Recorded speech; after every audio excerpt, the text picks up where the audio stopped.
What's up, YouTube and G-Shock Society? It's TSIP85 bringing you yet another review. I know it's been about a week since I dropped the last one. Been kind of falling behind, getting a little bit busy, so I figured I'd put something together real quick for y'all. What I've got here is a DW6600. Now, it doesn't really appear to be anything too special about it. Some of y'all are looking at it saying, man, what's TSIP doing, man? He's giving us a review on a 6600. That's a base watch. Well, yes and no, it kind of is. The reason why I picked this one out, it's actually relatively rare. I picked this up for a couple of reasons. Number one, the 6600 is just getting harder and harder to find. But number two, it's actually a collaboration. And you don't see very many collaborations with this particular model. I really like the look of it. It's all black, and you can't tell in the light here in my house, but the letter right there on the top where it says G-Shock is actually silver. And the faceplate in there is silver as well, but it's got the water 200 meter resist in green trim, and I think it's really good looking. It just gives it just enough hint of color. The only change I've made to this watch, modification so to speak, is I put this green keeper on here. It had a black one on there, and I put a green one on just to accent those green letters, help them pop just a little bit more. Now, I mentioned it's a collaboration, and you're looking at it and you're saying, man, I don't see how that's a collaboration. It's just a plain black watch with the green keeper on it. Well, actually, this was a collab done with the Urban Street Clothing Gear Tribal Gear, and it's got the Tribal Gear logo here in the background. Really cool. It took me the longest time to actually be able to read it because, well, let's just say I'm not always the best at reading graffiti. I don't know a whole bunch about Tribal Gear. I've seen a lot of their t-shirts and stuff like that. Man, really cool stuff.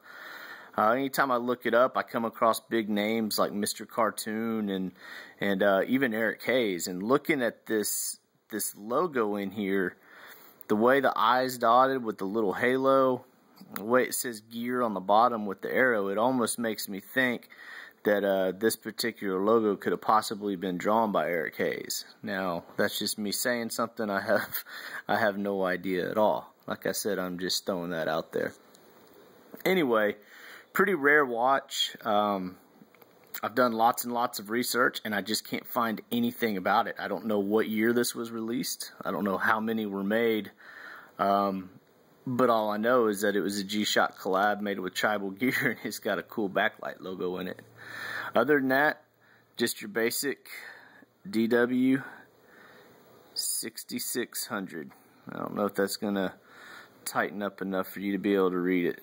But it doesn't have anything else back here or anything like that. I bought it secondhand, so I don't have any special box with it or anything like that.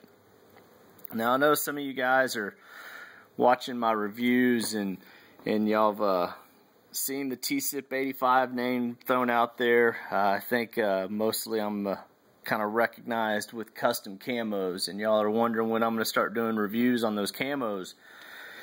Here's the deal with those. The customs, man, I make them for other people. I like to modify watches. That's what I do. That's what I love about G-Shocks. Almost every watch I have has a mod of some sort. Just maybe as simple as changing the color of the keeper. Some of them I paint the bezel letters on them. Some of them I swap the resin out. And then sometimes I do a lot more stuff. Obviously, I dye them. I'll put in custom logos. I do all sorts of things. But I love to mod my Gs.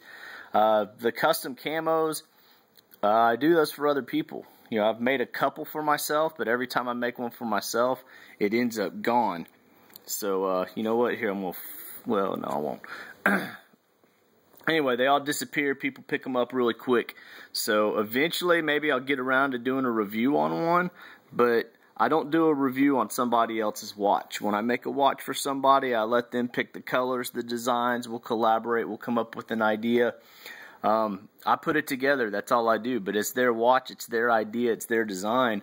The biggest thrill I get is after that watch has been delivered is seeing a picture of it on their wrist whenever I get the watch complete, I don't even wear it. I won't put it on my wrist to see how it looks. I'll take some pictures of it. I'll send it out, say here's what it looks like.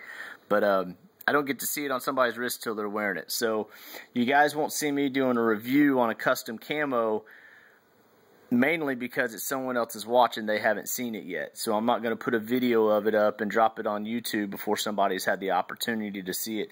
Believe it or not, I've actually got a couple sitting here that are waiting to go out in the mail. You two guys know who y'all are. Dying to put them up. I know you guys are dying to see them. I know y'all are dying to drop a video on it. So that's what I'm going to let y'all have the honor of doing. Anyway, I like the old models. I like the rare models, stuff like that. Love 69s and 6600s. So what I'll be doing with my reviews for a while is just trying to bring you some that they were in short numbers whenever they were produced, or you just don't see them very often. Kind of like the Eric Hayes I showed you, the red metallics. So some of the older 6900, 6600s, rare pieces, so to speak, maybe some collabs that I have. And then when I get around to making a custom for myself, I might show that off. Got a couple new pieces that just came in the mail recently, some that are still on the way. So I got some cool little vids I can't wait to drop. In fact, what I'm wearing today, I'll be doing a review on shortly. This has been on my wish list for years, ever since I got back into G-Shocks looking for them. This was a watch that I always wanted from the time I saw a picture of it, really just because of the color. Obviously, my name, TSIP85. I'm a big Texas Longhorn fan, and the colors on this watch are perfect. So we'll be doing a review on this one shortly. Anyway, you guys stay tuned. Keep watching. Thanks for the comments. Thanks for the subscriptions. Now, I ain't going to go through a list of shout-outs like everybody does. I'll just make it easy. Shout out to all of y'all. Just keeping the G-Shock Society alive. Check it out soon. I'll have something else. Thanks for watching.